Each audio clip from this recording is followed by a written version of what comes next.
അക്കൗണ്ടൻസിയുടെ previous question നമുക്ക് ഒരെണ്ണം പരിചയപ്പെട്ടാലോ? EOQ is equal to root of 2CO divided by I, where O refers to dash. Option A, annual usage. Option B, cost of placing one order. Option C, inventory carrying cost. And option D, none of the above. EOQ എന്ന് പറഞ്ഞാൽ economic ordering quantity. The quantity of material to be purchased at one time to optimize the cost thereon.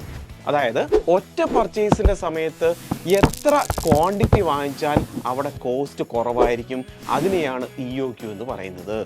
EOQ ഇപ്പോൾ 100 unit ആണ് എന്ന് പറഞ്ഞാൽ അതിൻ്റെ അർത്ഥം ഒറ്റ പർച്ചേസിന് 100 unit ആണ് നമ്മൾ വാങ്ങിക്കുന്നതെങ്കിൽ അവിടെ കോസ്റ്റ് കുറവായിരിക്കും. അത് 101 യൂണിറ്റ് വാങ്ങിച്ചാലും കോസ്റ്റ് കൂടും, 99 യൂണിറ്റ് വാങ്ങിച്ചാലും കോസ്റ്റ് കൂടും. EOQ കണ്ടുപിടിക്കാനുള്ള formula √2CO divided by I എന്നാണ്. അതിൽ C എന്ന് പറഞ്ഞാൽ ആനുവൽ കൺസംഷൻ അല്ലെങ്കിൽ ആനുവൽ യൂസേജ്, O എന്ന് പറഞ്ഞാൽ cost of placing one order, I എന്ന് പറഞ്ഞാൽ ഇൻവെന്ററി ക്യാരിയിങ് കോസ്റ്റ്. അപ്പോൾ ഈ ക്വസ്റ്റ്യൻ എന്തായിരുന്നു? O എന്താണ് എന്നാണ് ക്വസ്റ്റ്യൻ. അപ്പോൾ ഓപ്ഷൻ ബി ആണ് answer, cost of placing one order. ഇനി നിങ്ങൾക്കായിട്ടുള്ള ഒരു question, purchase requisition is prepared by dash. Purchase requisition prepare ചെയ്യുന്നത് ആരാണ്? ആൻസർ കമന്റ് ചെയ്യൂ.